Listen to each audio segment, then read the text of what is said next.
Сәлем баршаңызға, қалдарыңыз қалай? Бүгінгі күндеріңіз сәтті өтсін, достар. Бүгінгі тақырып нәресте мүрдесінен жасалған косметика елімізде сұранысқа артып жатыр. Өмірге келмей жатып шетінеп кеткен сәбидің ағзасынан жасалынатын косметиканы қыз-келіншектер арасында тұтынушылардың қатары көбейіп келеді. Бұны бірінші Евразия арнасы ұсынған сюжетте бетке жасалынған кейбір косметикалар кремдердің шетінеген балаларын алатын туралы айтылды.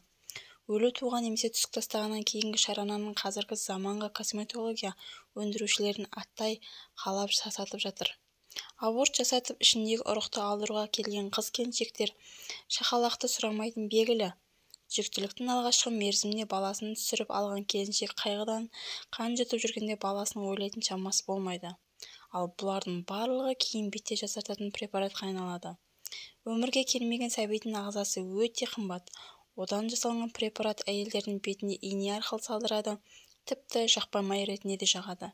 Сөйтіп өңіне жастық нәрін себеді. Баламайтынан жасалған косметика бет клеткаларының қартаюын тоқтатады екен. Бұл препаратты бетке салса, кәрілік процедураны тоқтатып, ағзаны жаңартады, әрі бетті жақсартып, ары қарай иммунитетті ұстап тұрады. Қазақстанда бұнымен айналысатын адамдар өте көп. Біздің елдің ерте шаш түсуі, жастай қартаю секілді жайттар жиі кездеседі. Осылай емдеу шарасы арқылы өзін жақсартып жатқандар өте көп. Бұл жақпамайлардың немесе екпелердің клеткаларының өлуін тоқтатып, ары қарай оның жағдайын жақсартуға түседі. Бұл сондай керемет дәрі, ұнтақ түрінде де кездеседі. Оны орнымен қолдану керек, әрі оның әсері міндетті түрде болады. Бұл ғылымда дәлелденген дейді косметолог Роза Ердешева. Қазіргі уақытта бұл дәрілердің өндіруі тек Жапонияда ғана дамыған.